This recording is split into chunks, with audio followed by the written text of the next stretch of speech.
Welcome back to one more video. और आज की शानदार वीडियो में आज हम डिज़ास्टर मैनेजमेंट के ऊपर बात करेंगे। और यहाँ पर हम एक बहुत ही प्यारे टॉपिक पे पहले बात डिस्कशन करेंगे। आज हम 3 से 4 जो इंपॉर्टेंट टॉपिक्स हैं थ्रू क्वेश्चन ओरिएंटेड अप्रोच समझने की कोशिश करेंगे। और इनको देख के हम ये समझने की कोशिश करेंगे कि एक्चुअल में ये चीज़ें काम कैसे करती है और डिज़ास्टर मैनेजमेंट का बहुत बड़ा पार्ट है।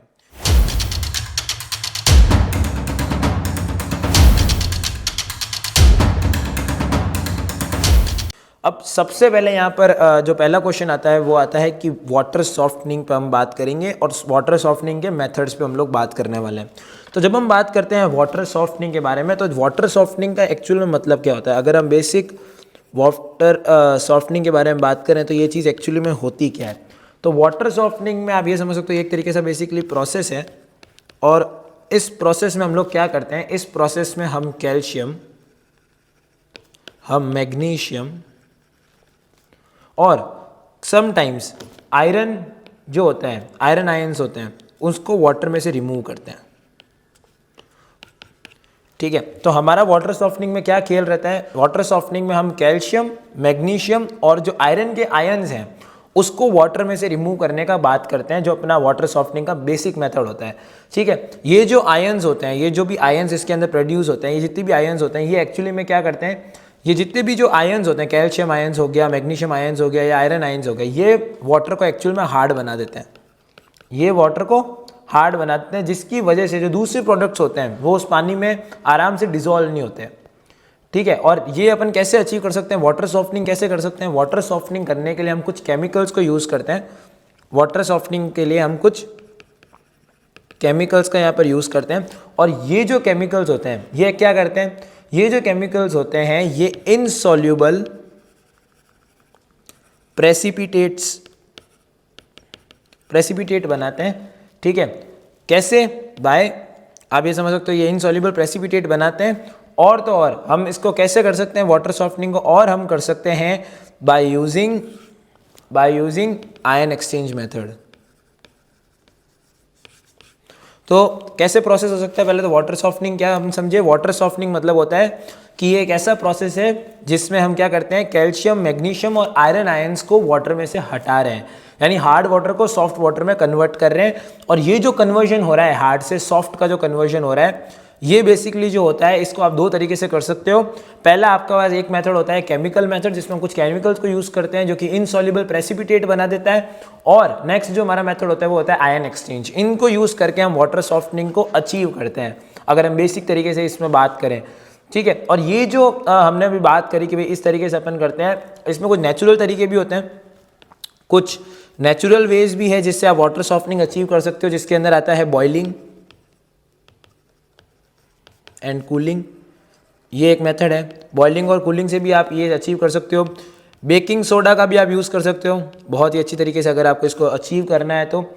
विनेगर आप बहुत अच्छी तरीके से यूज़ कर सकते हो। विनेगर ट्रीटमेंट एक अच्छा मेथड हो सकता है अगर आपको वाटर सॉफ्टनिंग अचीव करनी है तो। डिस्टिलेशन एक अच्छा मेथड हो सकता है।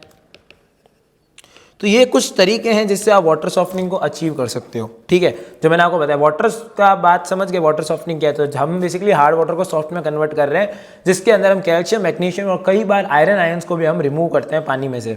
ये नॉर्मल रिमूव करने के लिए हम यहाँ पर केमिकल्स का भी यूज़ करते हैं। और सेकेंड जो हमारा मेन यूज़ होता है, केमिकल्स के साथ साथ हम आयन एक्सचेंज को भी यूज़ करते हैं अगर हमें वाटर सॉफ्टनिंग को अचीव करनी है यहाँ पर। अब आते हैं वापस इसी क्वेश्चन के ऊपर।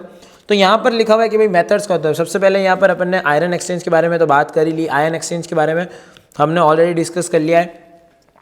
अब यहाँ पर कुछ और मेथड है, जैसे आप देख सकते हो कि रिवर्स ऑस्मोसिस आपने सुना होगा। राइजन वाला जो एग्जाम्पल जो हमने 9th और 10th क्लासेस में पढ़ा है, रिवर्स ऑस्मोसिस से भी ये अचीव होता है। मिक्स्ड बेड आयन एक्सचेंज से भी अचीव होता है। टेम्पलेट असिस्टेड क्रिस्टलाइजेशन से भी अचीव होता है। और इलेक्ट्रोमैग्नेटिक वाटर सॉफ्टनेस और जियोलाइट्स, इनसे भी होता है। अब बहुत लोगों को यहाँ पर क्वेश्चन आएगा कि भाई जियोलाइट क्या चीज़ होती है। अब जियोलाइट को आपने कहीं ना कहीं केमिस्ट्री के अंदर ज़रूर पढ़ा होगा। तो जियोलाइट एक्चुअली में कुछ भी नहीं होता है, ये एक एल्यूमिनो सिलिकेट होता है जो कि नेटवर्क ऑफ टेट्राहेड्रा पे बेस्ड होता है। इसका मतलब अभी इतनी भारी चीज़ से आप कुछ नहीं समझे। तो ये बेसिकली केमिकल कंपाउंड है। ठीक है, ये केमिकल कंपाउंड है जो कि इस तरीके से दिखता है। और ये नॉर्मली अपन यूज़ करते हैं इस प्रोसेस के लिए। तो अभी तक हमने कौन कौन से मेथड देखे? पहले जो हमने सॉल्यूबल और वो मेथड के अलावा जो अभी हमने इस क्वेश्चन के थ्रू मेथड समझिए वो कौन कौन से हैं। पहला जियोलाइट एक अच्छा मेथड है। आयन एक्सचेंज एक अच्छा मेथड है, मिक्स्ड बेड एक आयन एक्सचेंज भी एक अच्छा मेथड है, रिवर्स ऑस्मोसिस। ये 4 हो गए पहले तो। वापस इन 4 को अपन रिपीट करते हैं, zeolite, mixed bed exchange, ion exchange और reverse osmosis. Zeolite, ion exchange, mixed bed ion exchange और रिवर्स ऑस्मोसिस, ये 4 तरीके हो गए। एक अब इसमें और तरीके होते हैं, electromagnetic water softness, template assisted crystallization यानी TAC भी एक तरीका है। तो ये जो है ये कुछ तरीके हैं, electromagnetic water softness, template assisted, reverse osmosis, crystallization, ये वाले ion exchange, mixed bed ion exchange और जियोलाइट, ये कुछ तरीके हैं। अब एक एक के बारे में थोड़ा बहुत यहाँ पर हम देखते हैं। जैसे यहाँ पर हमने लिखा है आयन एक्सचेंज, तो आयन एक्सचेंज में एक्चुअली में क्या होता है, अगर हम यहाँ पर आयन एक्सचेंज के ऊपर डिस्कस करते हैं तो इसके अंदर क्या होता है, वाटर सॉफ्टनेस को यूज़ करते हैं। वाटर सॉफ्टनेस को हम यूज़ करते हैं आयन एक्सचेंज के लिए, ठीक है। ये बेसिकली क्या करते हैं, जितने भी आपके पानी के अंदर, जैसे सपोज ये वाटर है, तो जैसे ही आपने इसमें ये चीज़ डाली तो ये क्या करेगा, जो भी आपके कैल्शियम और मैग्नीशियम के आयन्स हैं उनको ये अपनी तरफ खींच लेगा। जो भी आपके कैल्शियम मैग्नीशियम के आयन्स हैं उनको अपनी तरफ खींच लेगा और ये काम कर देगा और ये आपको एक ब्राइन सोल्यूशन में उसको सेपरेट कर देगा। तो इस तरीके से आप इस चीज़ को समझ सकते हो कि हमने यहाँ पर किया क्या, हमने यहाँ पर pre mutate ion exchange Ryzen beds का यहाँ पर यूज़ किया, जो कि बेसिकली कैल्शियम और मैग्नीशियम को अपनी तरफ अट्रैक्ट कर रहे थे। सिंपल सी बात है, आयन एक्सचेंज में हमने यहाँ पर क्या किया, वाटर सॉफ्टनेस का यूज़ किया और वो वाटर सॉफ्टनेस ने बेसिकली आयन एक्सचेंज को यूज़ किया। आयन एक्सचेंज में उन्होंने क्या किया, जितने भी ये रेजन बेड्स थे जो कि अट्रैक्ट और रिमूव करते थे कैल्शियम मैग्नीशियम को, आयन्स को, उसको हमने यूज़ किया और उसको किससे रिप्लेस कर देते हैं, कैल्शियम और मैग्नीशियम आयन को Ca और Mg आयन्स को ये रिप्लेस कर देते हैं सोडियम के आयन से। तो यहाँ पर अपन ने क्या यूज़ किया, आयन एक्सचेंज रेजिन बेड्स। ये एक इंपॉर्टेंट चीज़ है कि इसके लिए अपन ने आयन एक्सचेंज रेजिन बेड्स का यहाँ पर यूज़ किया है वाटर सॉफ्टनर में। चीज़ क्लियर हो गई। नेक्स्ट पे आ जाओ। नेक्स्ट जो आता है वो आता है अपना सॉल्ट फ्री वाटर कंडीशनर्स। अब ये क्या होता है, तो ये बेसिकली क्या होता है, सॉल्ट फ्री वाटर कंडीशनर्स भी मेथड यूज़ होता है अगर अपन को सॉफ्ट वाटर को अचीव करना है। तो वे क्या करते हैं, ये बेसिकली फिजिकल और केमिकल प्रोसेसेस को यूज़ करते हैं। सबसे बड़ी बात, तो ये क्या करते हैं, आपके फिजिकल और केमिकल प्रोसेसेस को यूज़ करते हैं। यहाँ पर सबसे पहले कि सॉल्ट फ्री वाटर कंडीशनर्स क्या करते हैं, आपके फिजिकल और केमिकल प्रोसेसेस को यूज़ करते हैं टू कंडीशन द मिनरल्स। ठीक है, पहला आप क्या समझे, सपोज आपके यहाँ पर मिनरल्स हैं, उसके लिए क्या करेंगे,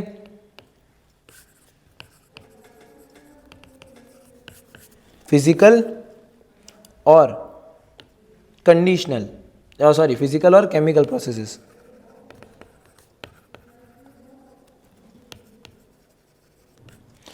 फिजिकल और केमिकल प्रोसेस यूज करते हैं किसके लिए, कंडीशन करने के लिए मिनरल्स को, कंडीशन करने के लिए मिनरल्स को।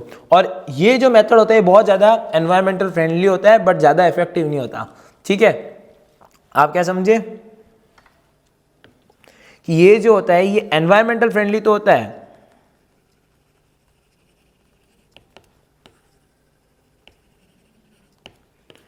Not that much effective. बहुत प्यारी स्टेटमेंट है, आई थिंक इससे समझ गए होंगे कि ये जो मेथड होता है ये एनवायरमेंटल फ्रेंडली तो होता है बट इतना ज़्यादा इफेक्टिव नहीं होता। और ये कौन सा मेथड है, इस मेथड का जो नाम है वो है salt free water conditioners, salt free conditioners. ये चीज़ क्लियर हो गई। नेक्स्ट पे आ जाओ। नेक्स्ट जो क्वेश्चन है वो है रिवर्स ऑस्मोसिस। अब हम बात करेंगे नेक्स्ट मेथड की, वो है रिवर्स ऑस्मोसिस। अब ये यहाँ पर क्या करते हैं, यहाँ हम क्या करते हैं भाई, ये अपन ने सबने सुना होगा। अगर हम बात करते हैं रिवर्स ऑस्मोसिस,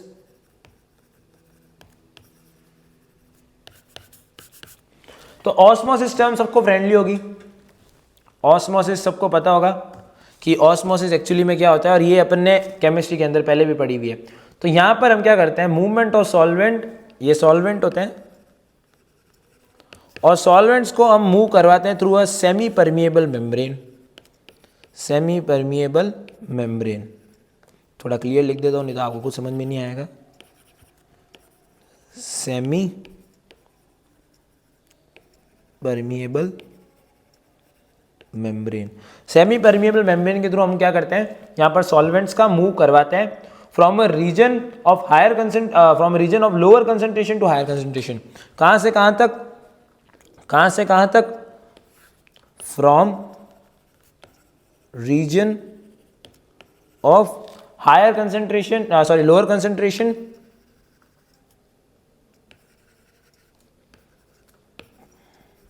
जो है अभी क्यू सॉल्व मैंने मिटाया, क्योंकि यहां पर क्या होता है कंसंट्रेशन किसका, सॉल्यूट का कंसंट्रेशन। ये चीज़ बहुत ज़्यादा इंपॉर्टेंट है, ठीक है, चीज़ समझ गए। तो ये बेसिक ऑस्मोसिस होता है। बट अगर हम बात करते हैं रिवर्स की, अगर हम बात कर देते हैं यहाँ पर रिवर्स की, तो रिवर्स में ज़्यादा बड़ा चेंज नहीं है।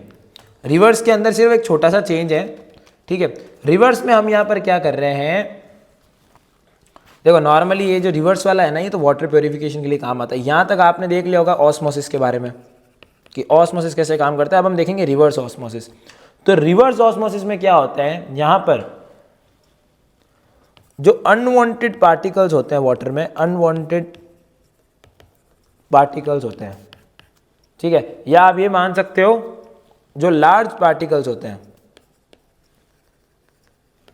जो कि ड्रिंकिंग वाटर के अंदर होते हैं, उसको हम क्या करते हैं, उसको हम क्या करते हैं, पास करवाते हैं किससे। अब यहां पर मैंने सेमी परमिएबल नहीं बोला, पार्शियली परमिएबल मेम्ब्रेन, बस इतना ही चेंज है। पार्शियली परमिएबल मेम्ब्रेन से उसको पास करवाते हैं जिससे हमें वाटर प्योरिफिकेशन मिल सके। और यही जो खेल है ना अपना, यही जो खेल है, यही है रिवर्स ऑस्मोसिस। यानी आपने यहां पर क्या किया, ये कुछ इस तरीके से दिखेगा। यहां पर आपका क्या होता है, वाटर होता है, ठीक है, आप सॉल्ट वाटर लिख सकते हो यहाँ पर। यहां पर जो सेंटर एरिया है आपका, ये जो एरिया है, इस एरिया में क्या होता है, इस एरिया में आपका होता है मेम्ब्रेन, और यहाँ सॉल्ट वाटर होता है। और यहाँ पर हम क्या करते हैं, प्रेशर अप्लाई करते हैं, ठीक है, और यहाँ से हमें प्योर वाटर मिलता है।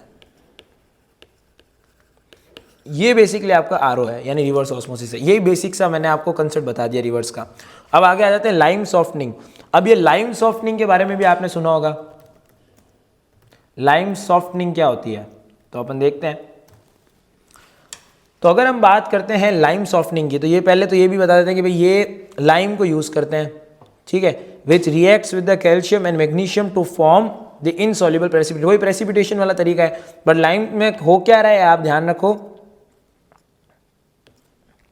यहां पर हम क्या कर रहे हैं, लाइम सॉफ्टनिंग में, यहाँ पर हेडिंग डालता हूँ लाइम सॉफ्टनिंग।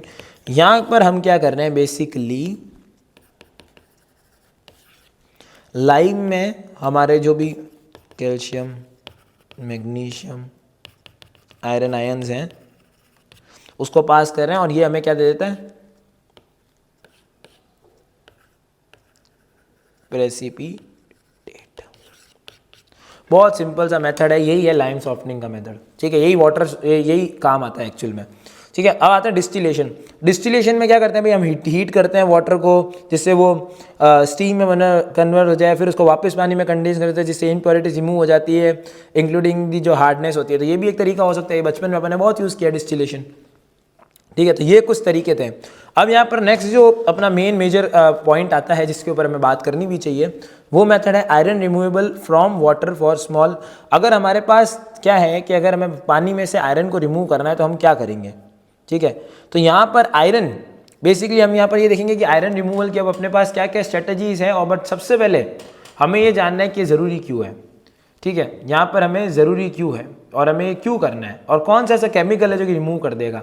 तो नॉर्मली अगर हमें आयरन रिमूवल पे बात करनी है तो जो केमिकल सबसे पहले हमारी नज़र में आता है, तो यहाँ पर हम क्लोरीन का भी यूज़ करते हैं अगर हमें आयरन रिमूवल करनी है, या हम दूसरे ऑक्सीडेंट्स का यूज़ करते हैं अगर हमें आयरन को रिमूव करना है, ठीक है। जैसे कि हाइड्रोजन पर ऑक्साइड एक अच्छी, यहाँ पर आप मान सकते हो एक अच्छी चीज़ है जिसको हम यूज़ करते हैं। तो क्लोरीन और ऑक्सीडेंट्स जैसे हाइड्रोजन पर ऑक्साइड ये हम यहाँ पर यूज़ करते हैं।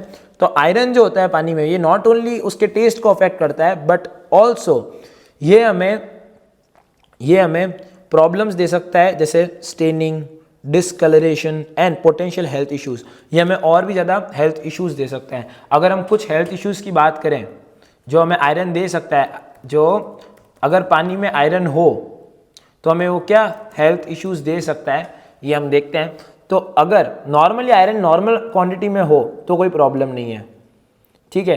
बट अगर वो एक्सेसिव अमाउंट में हो गया, अगर वो एक्सेसिव अमाउंट में हो गया तो वो आपके लिवर को, वो आपके पेनक्रियस को और तो और आपके हार्ट को भी डैमेज कर सकता है। और ये बहुत ही बड़ा रिस्क है, एक सिग्निफिकेंट रिस्क है, आप मान सकते हो। इसलिए हमें रिमूवल करना इंपॉर्टेंट है। अब यहाँ पर हम जो पहला तरीका यूज़ करते हैं रिमूवल के, वो है ऑक्सीडेशन एंड फिल्टरिंग का तरीका। तो हम यहाँ पर जो तरीका यहाँ पर पहला यूज़ कर रहे हैं वो है ऑक्सीडेशन और फिल्टरिंग का तरीका। देखते हैं ये किस तरीके से काम करता है। अगर हम बात करते हैं ऑक्सीडेशन और फिल्टरिंग की, तो हम यहाँ पर स्टेप बाय स्टेप अब इस क्वेश्चन को समझेंगे कि भाई आयरन रिमूवल अपन कैसे कर सकते हैं बढ़िया तरीके से। तो अपन आते हैं वापस अपने बोर्ड पे और यहाँ देखते हैं, ठीक है। तो अब हम बात करेंगे यहाँ पर आयरन रिमूवल। तो पहला जो तरीका है आयरन रिमूवल का, उसमें जो पहला तरीका निकल के आता है वो आता है oxidation and filtering.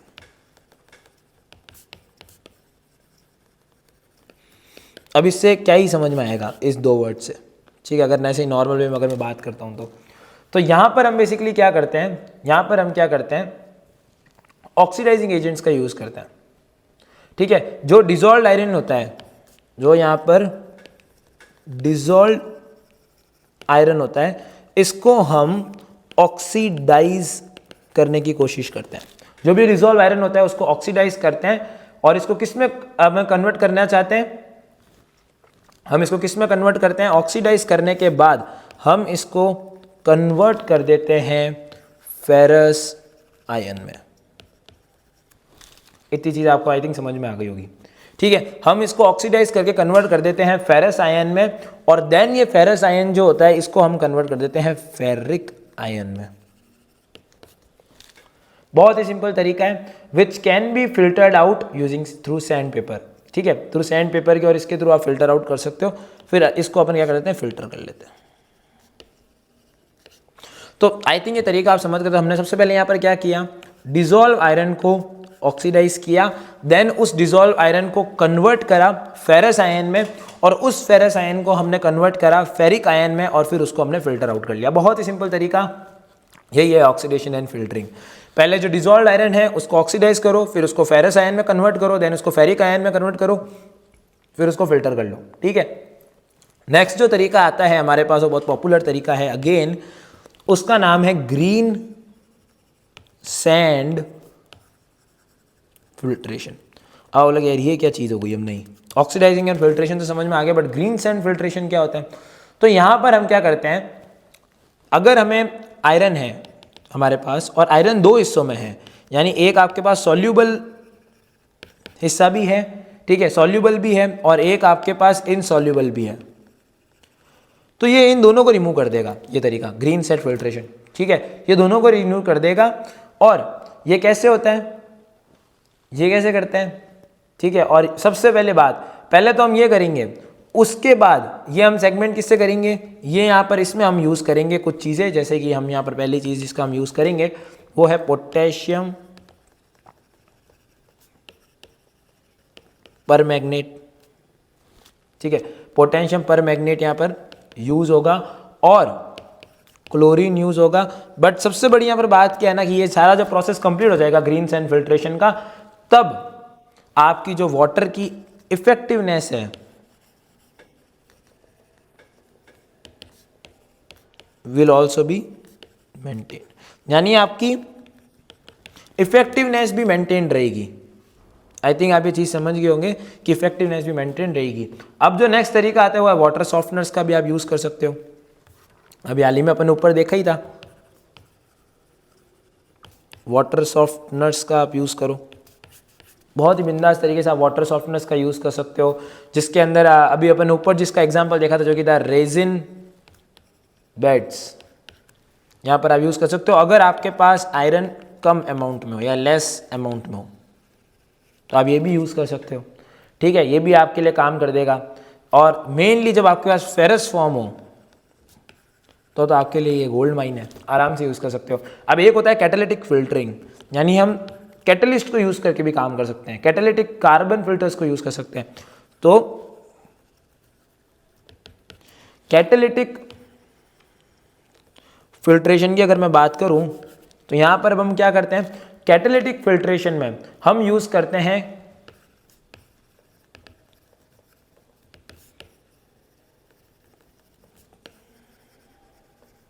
Catalytic carbon filters को, ठीक है। और ये बेसिकली क्या करते हैं, ये बेसिकली रिमूव कर देंगे, ये रिमूव कर देंगे किसको, ये रिमूव करेंगे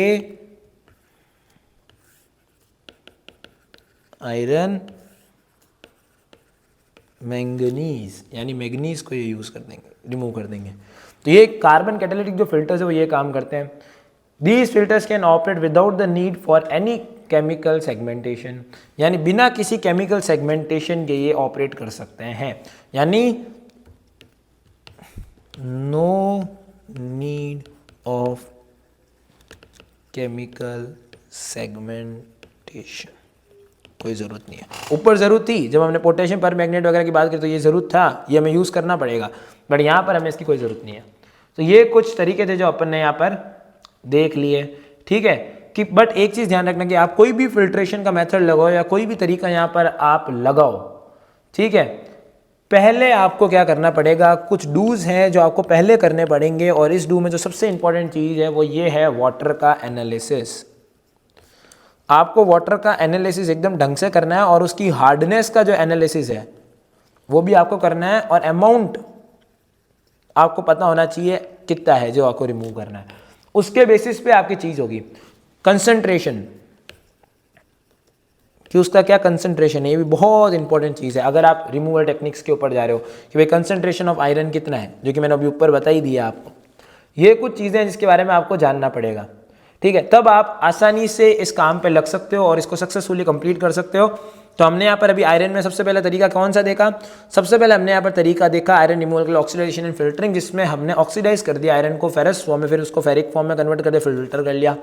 ग्रीन सैंड फिल्टरिंग के अंदर हमने जो आयरन सॉल्युबल और इनसॉल्युबल है दोनों के लिए काम आएगा, यहाँ पर हमने पोटेशियम परमैंगनोक्लोरीन को यूज़ किया जिससे वो इफेक्टिवनेस बनी हुई रहे पानी की। नेक्स्ट हमने यहाँ पर वाटर सॉफ्टनर्स का यूज़ किया, जैसे रेजिन बेड्स। ये नॉर्मली तब काम आता है जब आपके पास आयरन की जो अमाउंट है वो काफ़ी हद तक कम हो, तब हम वाटर सॉफ्टनर्स पे जाएंगे, जैसे रेजिन बेड पे। कैटालिटिक फिल्ट्रेशन की अगर मैं बात करूँ तो यहाँ पर अपने कैटालिटिक कार्बन फिल्टर्स का यूज़ किया आयरन और मैग्नीज जैसी चीज़ों को रिमूव करने के लिए। यहाँ पर कोई भी केमिकल सेगमेंटेशन का कोई ज़रूरत नहीं है, बट उस सारे लगाने से पहले आपको सबसे पहले पानी का ढंग से एनालिसिस करना है कि वो पानी किस तरीके का है, और उसके बेसिस पे अपन यहाँ पर करेंगे। नेक्स्ट जो आपका क्वेश्चन आता है जो बहुत ही इंपॉर्टेंट भी है, वो नेक्स्ट क्वेश्चन आता है पार्टिकुलेट मैटर पे। ये बहुत ही इंपॉर्टेंट चीज़ है, तो हम इस चीज़ को समझने की कोशिश करेंगे और इसका आंसर अब देते हैं अपन। तो अगर हम बात करते हैं पीएम यानी पार्टिकुलेट मैटर के बारे में, तो ये चीज़ क्या है पहले वो समझेंगे, फिर हम इसको थोड़ा और डिटेल में समझेंगे, ठीक है। तो अगर मैं बात करूँ पीएम यानी पार्टिकुलेट मैटर,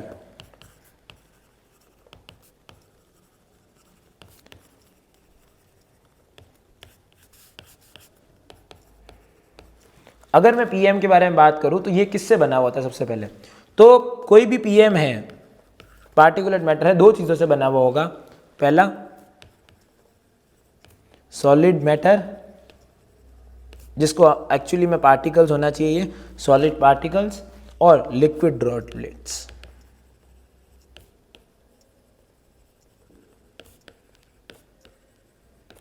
इन दोनों के कॉम्बिनेशन से पीएम बनता है।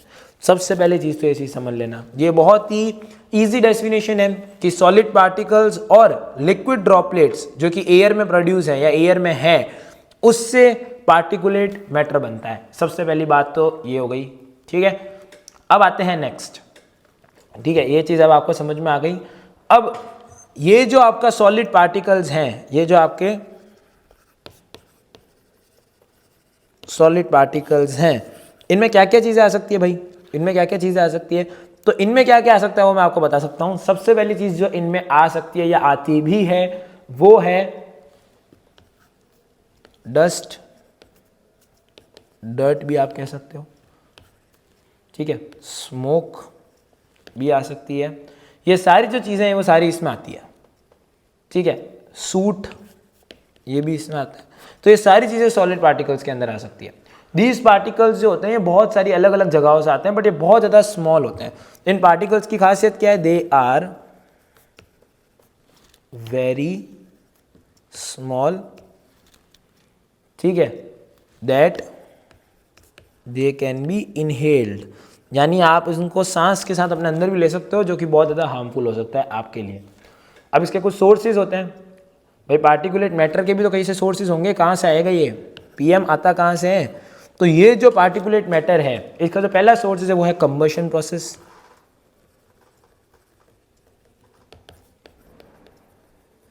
कंबशन प्रोसेस से आता है भाई, जब भी हम कोई चीज़ को बर्न करते हैं, जो कि normally burning of fossil fuels. और कहाँ से आता है ये? और यह कहाँ से आता है? और ये आता है नेचुरल सोर्सेज से,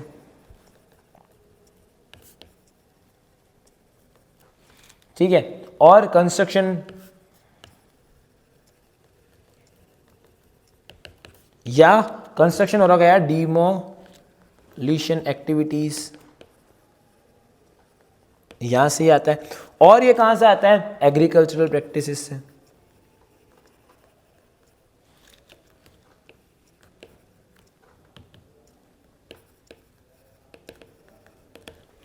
ठीक है।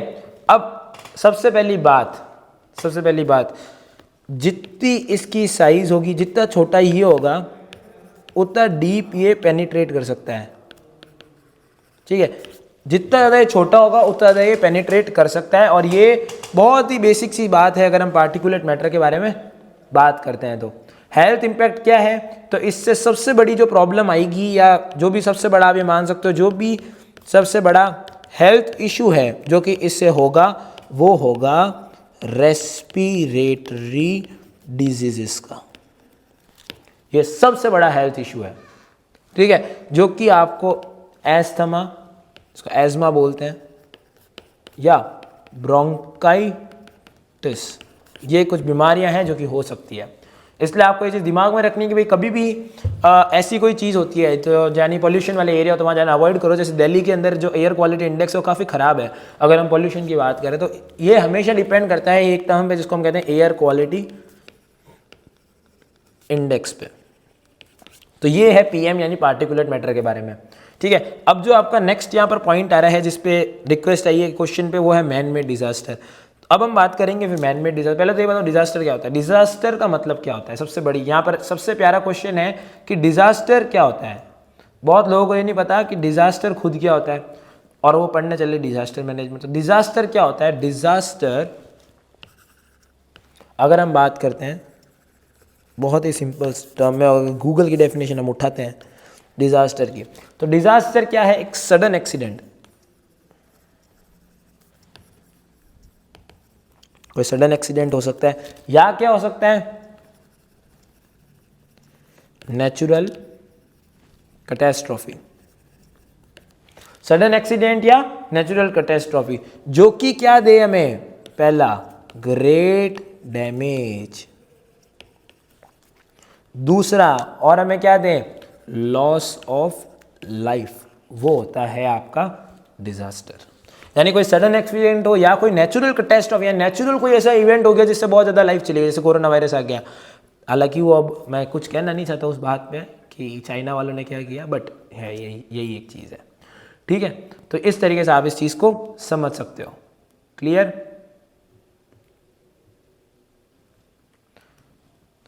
तो ये प्रॉपर आपको चीज़ समझ में आ गया। अब यहाँ पर मैन मेड डिजास्टर की बात करें तो मैन मेड डिजास्टर क्या होता है? अब देखो, कोई कमी नहीं है, सही बताऊँ तो अगर मेरे को ऐसे कोई जनरलाइजेशन में बताना हो मैन मेड डिजास्टर के बारे में, तो कोई कमी नहीं है, क्योंकि जैसे जैसे चीज़ें बढ़ रही है, नई चीज़ें आ रही है, मैन मेड डिजास्टर बढ़ते जा रहे हैं। ये वो इवेंट होते हैं, या ये मान सकते हो ये वो इवेंट्स हैं जिनको ट्रिगर कौन करता है? पता है? ट्रिगर होता है एक, ठीक। इन इवेंट्स को जो होता है वो ट्रिगर कौन करते हैं, या बेसिकली किसके एक्शंस की वजह से ये होता है? ये होता है ह्यूमन एक्शन की वजह से। और वो ह्यूमन एक्शन एक्चुअली में उस पर्टिकुलर इवेंट को या उस डिजास्टर को ट्रिगर कर देता है। ये बहुत ही खतरनाक चीज़ है। और इस चीज़ से क्या होता है, सबसे पहली चीज़ आपकी लॉस ऑफ लाइफ, ठीक है, लॉस ऑफ लाइफ होता है, डिसरप्शन होता है और हर जगह हार्म होता है, बर्बादी चाहती है, यानी जो ह्यूमन की वजह से। अब इसमें क्या क्या चीज़ें आती है, अगर मैं मैन मेड की बात करूँ तो इसमें क्या क्या चीज़ें लाई करती हैं, तो वो मैं यहाँ पर लिखने वाला हूँ, अब आप उसको देखिएगा।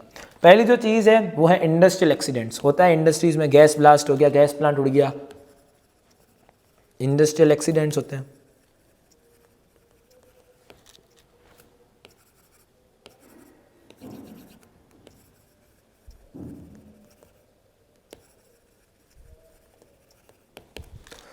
टेक्नोलॉजिकल हैजार्ड्स होते हैं,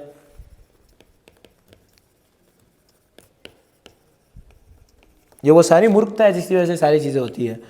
ट्रांसपोर्टेशन वाले एक्सीडेंट,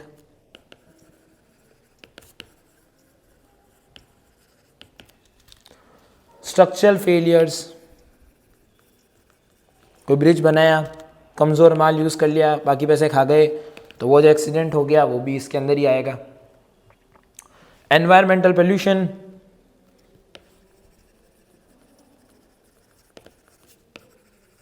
ये भी इसके अंदर ही आएगा। ह्यूमन कॉज्ड फायर्स, वो भी इसके अंदर ही आएगा। टेररिस्ट, वो भी इसके अंदर ही आएगा। आर्म्ड कॉन्फ्लिक्ट्स, वो भी इसके अंदर ही आएगा। न्यूक्लियर डिजास्टर, वो भी इसके अंदर ही आएगा। सोशल या पॉलिटिकल अनरेस्ट, वो भी इसके अंदर ही आएगा। और ह्यूमैनिटेरियन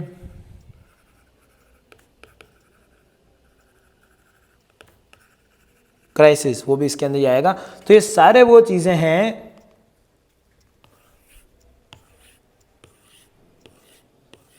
ये सारी वो चीजें हैं जो कि ह्यूमन की वजह से हो रही है। क्लियर बात, ठीक है। तो ये ह्यूमन, आप ये मान सकते हो मैन मेड डिजास्टर्स में कैटेगराइज होते हैं, ठीक है। चाहे आप बात कर लो humanitarian crisis, social political, nuclear disaster, armed forces, terrorist attacks, human cause terror, environmental pollution, structural failure, transportation, technology hazards और इंडस्ट्रियल अटैक्स या इंडस्ट्रियल एक्सीडेंट्स, ये सारी जो भी चीज़ें होती है इसके अंदर ही आती है। इवन इसमें मेडिकल हैजार्ड्स भी एक बहुत ही इंपॉर्टेंट है जो कि लिखना चाहिए,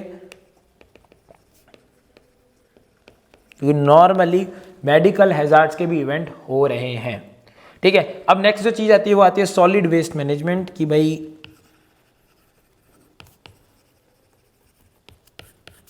सॉलिड वेस्ट को कैसे मैनेज करोगे, कैसे सॉलिड वेस्ट मैनेजमेंट आप करोगे, ये भी एक बहुत ही प्यारा इंपॉर्टेंट क्वेश्चन आ जाता है। और सबसे बड़ा क्वेश्चन आता है कि आप ये बताओ कि भाई अर्बन और उस सब में क्या करोगे।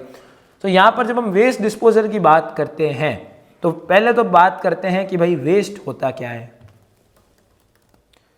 वेस्ट होता क्या है। अगर हम बात करते हैं सिंपल, तो यहाँ पर हम देखें कि भाई वेस्ट क्या होता है, तो अब ये मान सकते हो कि ये यहाँ वेस्ट को अपन ऐसे कैटेगराइज कर सकते हैं कि वेस्ट क्या है। वेस्ट एक्चुअली में वो मटेरियल है, सब्सटेंस कह लो या आप इसको कोई प्रोडक्ट समझ लो, date of no longer use, यानी वो जिसका कोई आगे काम नहीं है। यही होता है सिंपल वेस्ट, तो यही होता है अगर मैं सिंपल तरीके से बताऊं। बट डिस्पोजल मेथड्स क्या होते हैं, यहां पर अगर मैं बात करूं,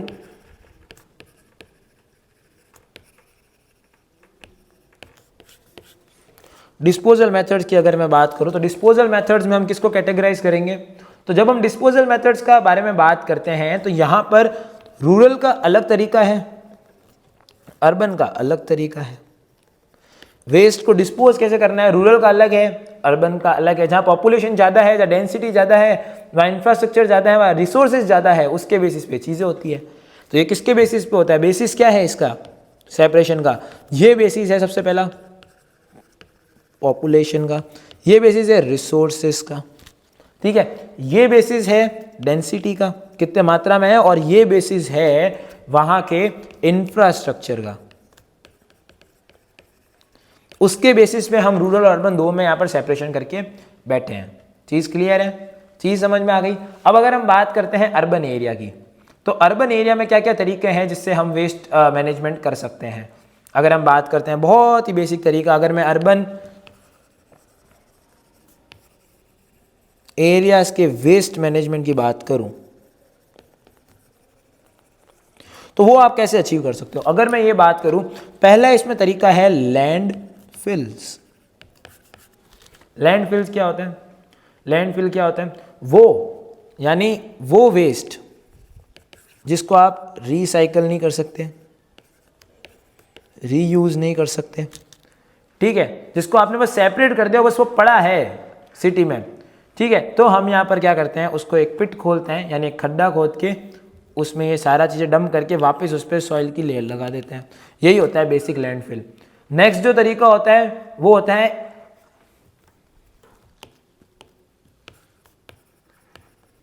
इंसिनरेशन। अब इंसिनरेशन में क्या होता है? इंसिनरेशन में हम यहाँ पर क्या करते हैं, सबसे पहले हम यहाँ ये इसमें होता क्या, पहले तो एक बात बताता हूँ, ये क्या है, कंट्रोल्ड कंबशन पे काम करता है। सबसे इंपॉर्टेंट कंट्रोल्ड कंबशन है, जिससे हम उस वेस्ट को किस में तोड़ सकें, हम उस वेस्ट को तोड़ सकें वेस्ट गैस और ऐश। आप ये मान सकते हो वेस्ट गैस में इसको तोड़ सकते हैं और ऐश यानी राख में उसको तोड़ सकें, ठीक है। ये यहाँ पर होता है, ये इसमें हम इसको तोड़ देते हैं और इन सबको हम क्या बोलते हैं, इनकम्बस्टिबल मैटर, यानी जिसको जलाया नहीं जा सकता, फर्दर नहीं तोड़ा जा सकता। ये होता है इंसिनरेशन में। अब आता है वेस्ट कॉम्पैक्शन। एक वेस्ट कॉम्पैक्शन भी एक तरीका है जिससे किया जा सकता है।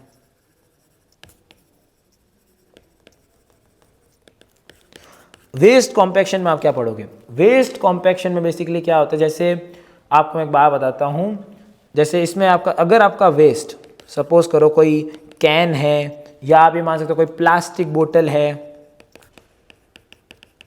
तो उनको क्या करा जाता है ना, उनको एक बॉक्स में डाला जाता है और इस बॉक्स को भेज दिया जाता है रिसाइकल के लिए।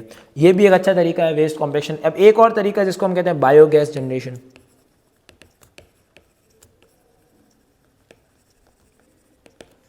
ये भी एक तरीका है। इसमें क्या करते हैं, अगर आपका वेस्ट, देखो डिपेंडिंग अपॉन क्या वेस्ट है उस पर भी देखो बहुत बड़ा इंपैक्ट पड़ रहा है। अगर आपका वेस्ट फूड आइटम्स है, एनिमल वेस्ट है, ऑर्गेनिक इंडस्ट्रियल वेस्ट है, तो इसको हम क्या करते हैं, बायोडिग्रेडेशन प्लांट में भेज देते हैं। इसका बनाते हैं डब्बा और इसको भेज देते हैं बायोडिग्रेडेशन प्लांट्स में।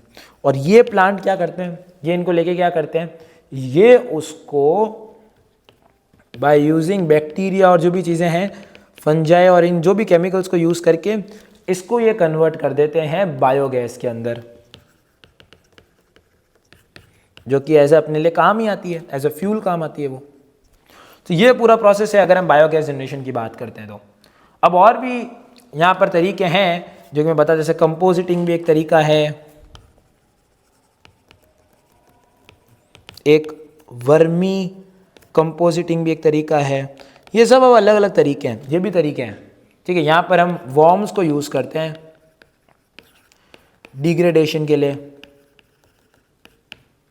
ये यहाँ पर नॉर्मल कंट्रोल, ऐसा कुछ नहीं है, उसका कंपोजिट बना दिया, मैन्योर बना के उसको यूज़ कर लिया। तो ये अलग अलग तरीके हैं, वर्मी कंपोज और कंपोजिटिंग भी अपने आप में अलग तरीके हैं। तो ये कुछ मैंने आपको तरीके बताए अर्बन एरिया में। रूरल एरियाज में आप क्या कर सकते हो, ओपन डंपिंग। रूरल की भी बात कर लेते हैं।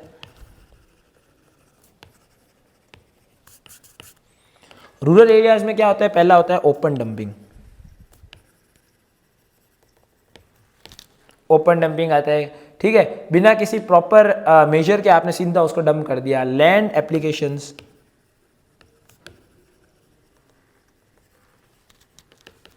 ठीक है, जो भी आपका एग्रीकल्चरल लैंड है उस एग्रीकल्चरल लैंड को आप यूज कर सकते हो, ठीक है, फॉर डिस्पोजल रीजंस। सपोज आपका कोई एग्रीकल्चरल, उसको आप डिस्पोजेबल लैंड के लिए या तो यूज़ कर लेते हो। तो इसका मतलब अलग अलग तरीका है। अब उसमें आप ऑर्गेनिक भी प्रोड्यूस कर सकते हो, ऑर्गेनिक वेस्ट बना सकते हो, जो आपका कंपोजिटिंग वाला तरीका है वो बना सकते हो। ये सब आप पे डिपेंड करता है, ठीक है। यहाँ पर सबसे बड़ी बात, इस लैंड एप्लीकेशंस में क्या क्या चीज़ आ जाती है भाई। इस लैंड एप्लीकेशन में बर्निंग भी आती है, बर्निंग आपने कर दी, ठीक है। Community collection centre,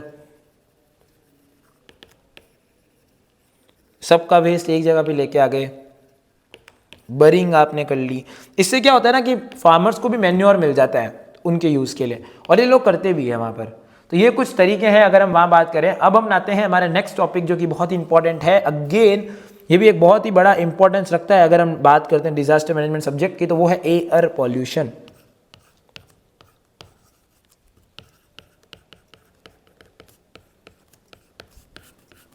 air pollution ये भी अपने आप में बहुत शानदार चीज़ है। अब ये होती क्या है वो अपन देखते हैं। तो एयर पॉल्यूशन होती कुछ भी नहीं है, प्रेजेंस ऑफ हार्मफुल, ये बेसिकली क्या होता है, प्रेजेंस ऑफ, किसकी presence, of the harmful substances. और ये हार्मफुल सब्सटेंस की प्रेजेंस कहाँ पर है, ये कहाँ पर प्रेजेंस है, ये प्रेजेंस है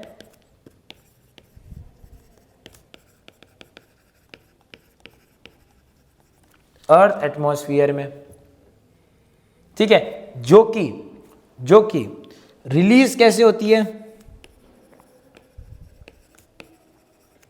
विच आर रिलीज्ड बाय, कैसे रिलीज होती है ये रिलीज होती है बाय नेचुरल प्रोसेसेस या ह्यूमन एक्टिविटीज। पहला या तो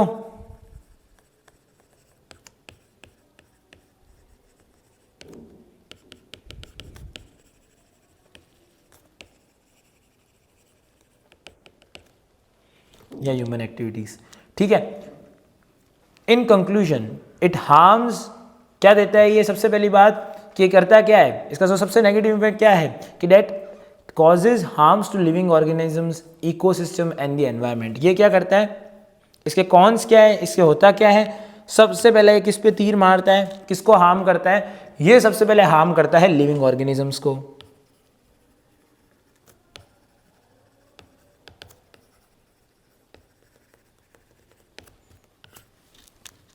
ठीक है। दूसरे किसको हार्म करता है, हार्म्स इकोसिस्टम्स को, और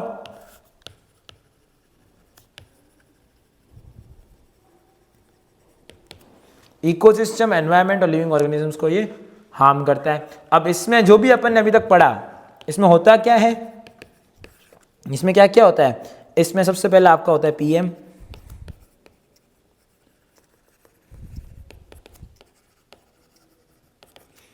और क्या होता है नाइट्रोजन डाइऑक्साइड,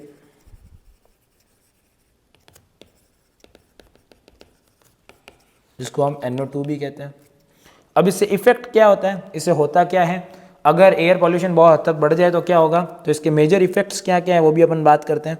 अगर हम बात करते हैं बेसिक इफेक्ट्स के बारे में, तो यहाँ पर आपके पास सबसे पहली जो आती है वो होती है रेस्पी,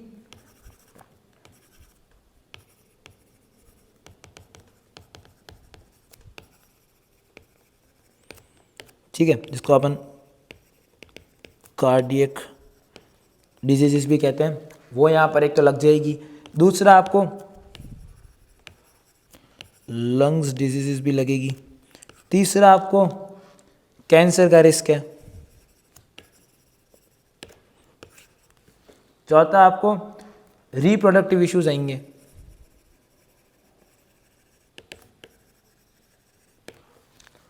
अब next cardiovascular problems, cardiac disease में आ चुकी है। विजिबिलिटी रिडक्शन,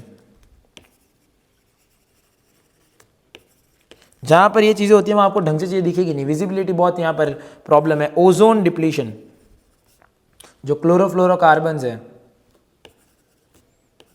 उससे होता है ये, जो भी आप ये स्प्रेज रेफ्रिजरेटर यूज करते हो उसकी वजह से डिप्लीशन होता है। नेक्स्ट चीज क्या है, इंपैक्ट ऑन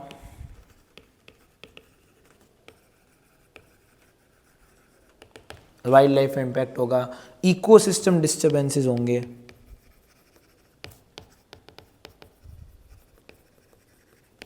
तो ये कुछ प्रॉब्लम्स हैं जो हमें एयर पॉल्यूशन की वजह से देखने को मिलने वाले हैं अगर हमने टाइम रहते इनको फिक्स नहीं किया तो। ठीक है, अब यहाँ पर जो नेक्स्ट जो इंपॉर्टेंट चीज़ है वो है कि भाई सरफेस वाटर और ग्राउंड वाटर के बारे में हम बात करेंगे, जो कि हमारा लास्ट टॉपिक होने वाला है, और ये फटाफट से हम रैप करेंगे उस वीडियो के बाद। ठीक है, तो फटाफट से हम आते हैं हमारे नेक्स्ट टॉपिक पे, जिसको हम कहते हैं सरफेस वाटर और ग्राउंड वाटर पे हम बात करेंगे। यहाँ हम सबसे पहले देखते हैं सरफेस वाटर को।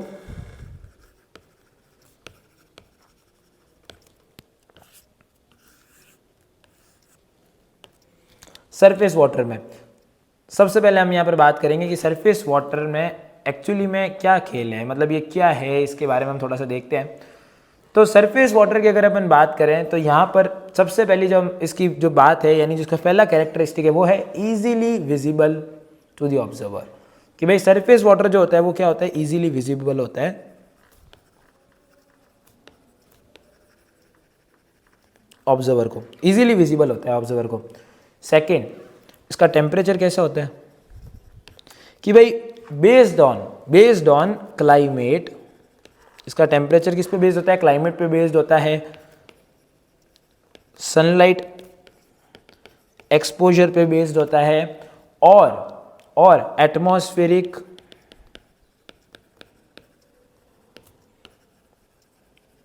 प्रेशर पे भी ये बेस्ड होता है। ठीक है, न्यूट्रिएंट कंटेंट, अब इसकी अगर अपन बात करें कि भाई इसका न्यूट्रिएंट कंटेंट कैसा होता है, सबसे पहले तो देखो इसमें ऑक्सीजन लेवल की भी बात करनी पड़ेगी।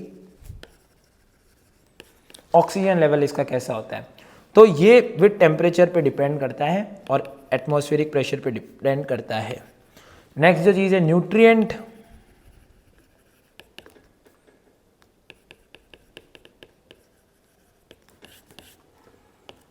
न्यूट्रिशन में यहाँ पर हम क्या देखते हैं, यहाँ पर जैसे नाइट्रोजन है, ठीक है, फॉस्फोरस है, ठीक है, और जो आपके इन सब चीज़ों पे न्यूट्रिएंट कंटेंट्स पे डिपेंड करता है। पीएच लेवल कैसा होगा, नॉर्मली जो सरफेस वाटर होता है उसका पीएच लेवल अकॉर्डिंग टू उसकी लोकेशन पे डिपेंड करता है मेनली, कि जो जहाँ पर वो सरफेस वाटर है उसकी क्या लोकेशन है उसके हिसाब से इसका पीएच इफेक्ट होता है। सबसे इंपॉर्टेंट क्वालिटी होती है टर्बिडिटी।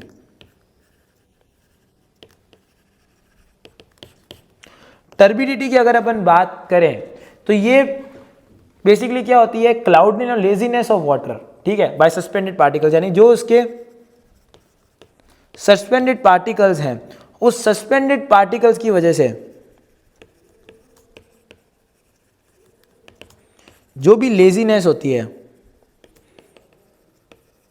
क्लाउडलीनेस होती है, वो सारा इसमें आता है। ठीक है, ये तो होता है आपका सरफेस वाटर। अब लास्ट अपन ग्राउंड वाटर की बात कर लेते हैं। ग्राउंड वाटर की अगर मैं बात करूं, ग्राउंड वाटर की अगर मैं बात करूं उसको भी इस तरीके से एनालिसिस करेंगे। तो ग्राउंड वाटर की अगर बात करें, सबसे पहले डेप्थ और स्टोरेज, ये हमेशा बहुत डेप्थ में मिलेगा बिलो अर्थ सरफेस, तो फाउंड बिलो अर्थ सरफेस के हमेशा नीचे मिलेगा कोई पर्टिकुलर डेप्थ में। ठीक है, नेक्स्ट जो पॉइंट इसमें से अपन का निकल के आता है फ्लो रेट। फ्लो रेट कैसी है इसकी, फ्लो रेट कैसी है, तो परमिएबल शॉक और सेंडिमेंट्स के थ्रू इसकी फ्लो यहां पर इफेक्ट होती है, यानी फ्लो किसके थ्रू होता है, flows through permeable rock और सेंडिमेंट, इनके थ्रू ये होता है। और ये वापस मैं बता देता हूँ, ये वापस उसकी लोकेशन से इफेक्ट होता है, ये लोकेशन पे डिपेंड करता है। नेक्स्ट जो चीज़ आती है वो आती है क्वालिटी और प्योरिटी।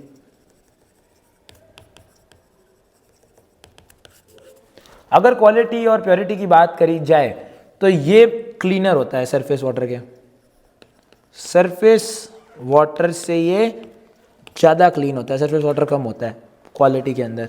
ठीक है, नेक्स्ट पॉइंट आ जाओ। Next temperature.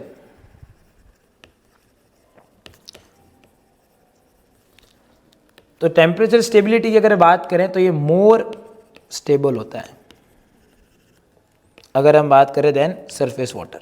ठीक है, नेक्स्ट जो पॉइंट आता है वो आता है रिचार्ज रेट।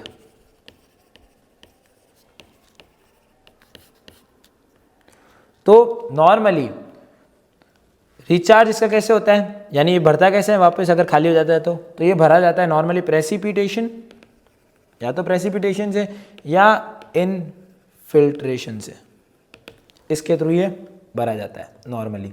अगर हम बात करते हैं, अब ये तो हो गई अपनी मेन चीज़, तो यही जो है आज हम इसके बारे में डिस्कस करने वाले थे और आई थिंक अपन ने बहुत अच्छी तरीके से डिस्कस कर लिया है। बेसिक आज डिजास्टर मैनेजमेंट के कुछ इंपॉर्टेंट टॉपिक्स हमने डिस्कस करे और ये आगे हमारे यूनिवर्सिटी एग्जाम्स में भी बहुत काम आएगा।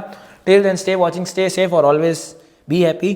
टिल देन मैं मतलब आपसे विदा लूँगा और मैं आपको मिलूंगा ऐसी एक और शानदार इन्फॉर्मेटिव और लर्निंग वीडियो के अंदर। Always remember, Radhe Radhe.